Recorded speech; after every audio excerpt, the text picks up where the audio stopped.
Hey everyone, it's Saturday morning, February 15th, and welcome back to Capital Markets Quickie. I'm your host, Endrit Sella, here to break down yesterday's market action in just 2 minutes. Let's get started.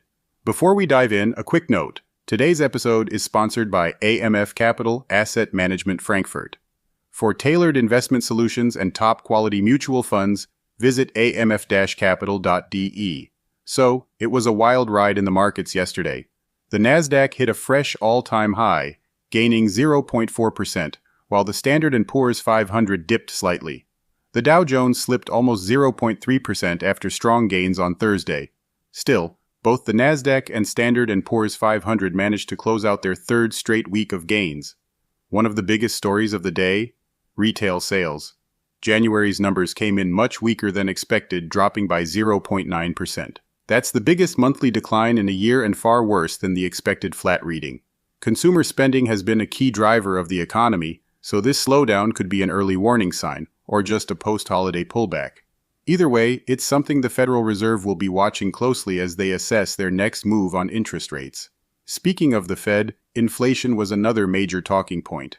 This past week, we saw two hot inflation readings. First, the Consumer Price Index, and then the Producer Price Index, both coming in above expectations. That dampened hopes for a near-term rate cut, and as of now, traders are only pricing in one rate cut for the entire year.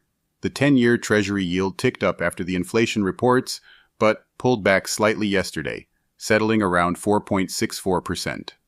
Now let's talk about policy. President Trump has been making waves again, with more tariff announcements. This week alone, he rolled out 25% tariffs on steel and aluminum, hinted at a new round of auto tariffs expected by April 2nd, and held talks on Ukraine and Russia. Markets, however, found some relief after he delayed the rollout of reciprocal tariffs, giving companies and trade partners a bit of breathing room.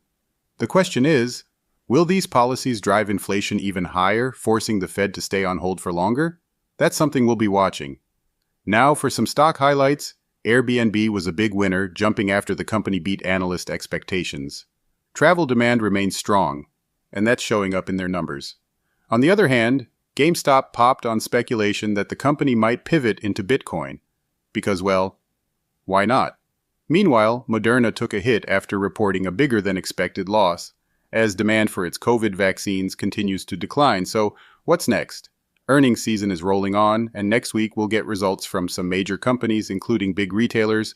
Plus, we'll be watching how markets react to Trump's evolving tariff plans and whether investors continue to push higher despite rising inflation concerns. And that's a wrap for today. Thanks for tuning in to Capital Markets Quickie. I'm Endrit Sella, and I'll catch you Monday morning with a brand new episode. Have a great weekend, everyone. Cheerio.